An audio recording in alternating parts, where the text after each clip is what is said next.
Сәлем достар. Бүгін мен сіздерге ең қызықты 3 факт айтамын. Бірінші факт.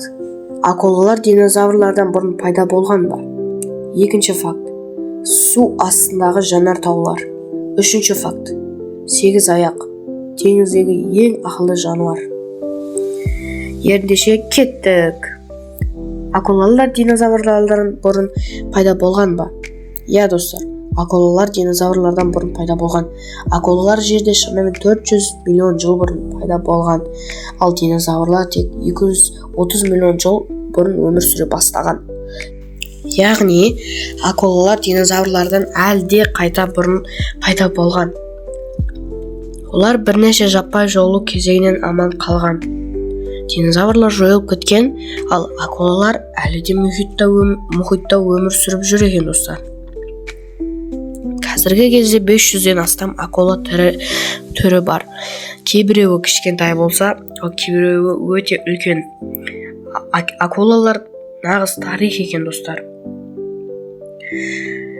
Акулалардың өте әртүрлі түрлері бар екен достар. Ең кішкентай түрі ергежейлі акула, ұзындығы тек 20 сантиметр. Ал ең үлкен акула ол 12 метрге дейін жетеді. Акулалардың сезімдері де таңғаларлық. Олар электр өрістерін тезе алады, яғни олар өзге балықтардың кішкентай бұлшық ет қозғалысын анықтай алады.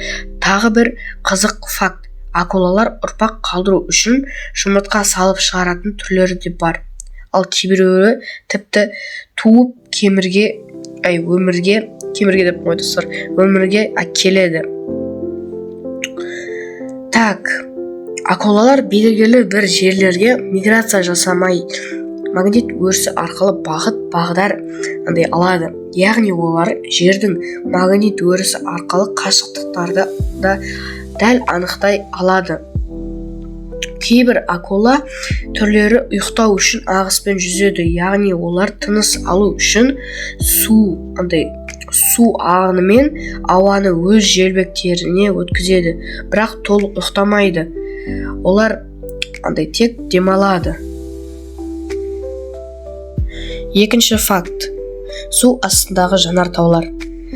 Жер бетінде су астында орналасқан жанартаулар өте көп. Ғалымдардың айтуынша мұхит түбінде мыңдаған жанартау бар. Ал кейбіреулерінің біз әлі толық зерттеген жоқпыз. Ең қызығы, кейбір жанартаулар әлі де белсенді. Олар атқылағанда лава су астында таралады. Бұл кезде су жерден суып, жаңа тас қабаттары пайда болады. Осы процесс арқылы кейде жаңа аралдар да пайда болады. Бірақ біз оны көре бермейміз, себебі бәрі мұхиттың астында болады. Мұхит түбі жердегі ең аз зерттелген жерлердің бірі достар. Енді вулкан туралы қызық факттар достар. Әлемдегі ең биік жанартау Охос дель Саладо. Ол Чили мен Антарктиданың шекарасында орналасқан. Биіктігі 6893 метрге дейін жетеді. Жанартау атқылаған кезде бөлінетін газдар климатқа әсер етеді. Мысалы, олар атмосфераға күкірт диоксидін шығарып, ғаламдық температураны уақытша төмендетуі мүмкін достар. Енді біз 8 аяққа көшейік достар. Үшінші факт. 8 аяқ өте ерекше жануар. Оның 3 жүрегі бар екен достар. Ал қаны көк түсті. Себебі оның қанында мысқа ұқсас элемент бар. 8 аяқ өте ақылды. Ол лабиринттен де өте алады. Есікті аша алады, тіпті кейбір заттарды құрал ретінде қолданады. Ол түсін өзгертіп қоршаған ортаға толық сіңіп кете алады. Қауіп төнгенде ол жасырынып көрінбей қалады. 8 аяқ табиғатты ең қызық жаратылыстардың бірі.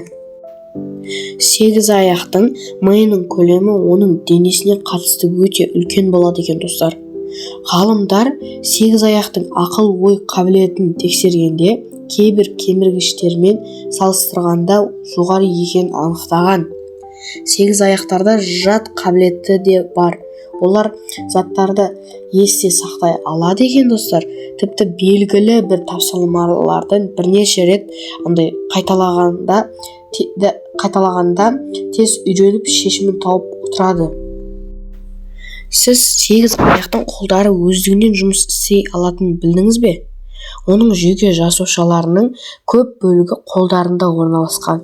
Сондықтан әр қолы айналадағы заттарды зерттеп, қозғалып, кейде тіпті миының тікелей бұйырғансыз әрекет ете алады. Ғалымдар мұны табиғаттағы ең ерекше жүйке жүйелерінің бірі деп санайды. Осымен сіздермен бірге мен Орынбасар. Осымен біздің факторларымыз бітеді. Осындай видеолар көп шықсын десеңдер, достар, лайк басуды ұмытпаңдар.